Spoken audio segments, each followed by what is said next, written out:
యూపీఎస్సీకి prepare అవ్వాలనేసి start చేస్తారా, లేదు only ఎక్స్క్లూజివ్గా గ్రూప్స్ ప్రిపేర్ అవ్వాలని స్టార్ట్ చేస్తారా? సో ఆ ఇయర్లో నాకు ఏజ్ లేకుండా, సో ఆ ఇయర్ నేను అటెంప్ట్ ఇవ్వలేదు.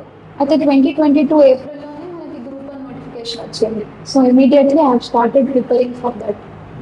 అంటే ఇంకా నేను చాలా రిగరస్గా ప్రిపేర్ అయింది ఎక్కడ అంటే, ఇదంతా ఒక ఫౌండేషన్ లాగా నాకు చాలా రిగరస్గా, చాలా ఇప్పుడు ఒక మ్యారథాన్లో మనం లాస్ట్ స్టేజ్ వచ్చేసరికి ఇంకా ఎక్కువ కష్టపడుతుంది. Yes. ఆ స్టేజ్ ప్రిలిమ్స్ అండ్ మెయిన్స్ మధ్యలో ఎవ్రీ వీకెండ్ నేను ఇక్కడికి వచ్చి ఎగ్జామ్ రాసి వెళ్ళాను. Most fruitful thing. ఇంటి నుంచి వచ్చేవాళ్ళు ఇక్కడికి, ఇంటికాడ ప్రిపేర్ అయ్యి ఇక్కడ వీకెండ్స్ లో వచ్చి రాసేవాళ్ళు. ఫౌండేషన్ చాలా గట్టిగా వేసుకోవాలనుకుంటారు. ఫౌండేషన్ మీకు సెల్ఫ్ రావడానికి మీరు పెట్టిన ఎఫర్ట్స్ ఏంటి? ఏ బుక్స్ చదివేవాళ్ళు, ఎలా చదివేవాళ్ళు, నోట్ మేకింగ్ ఏమైనా చేసుకున్నారా?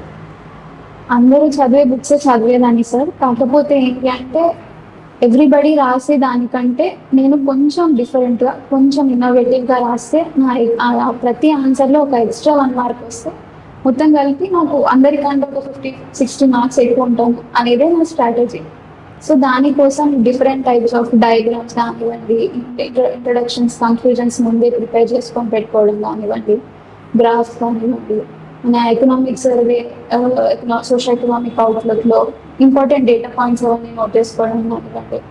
సో నాకు ఏంటి అంటే, నాకు ఆన్సర్స్ రాసేటప్పటికి ఇంట్రడక్షన్ అండ్ కన్క్లూజన్ నాకు ఎవ్రీ టాపిక్కి ఉంది.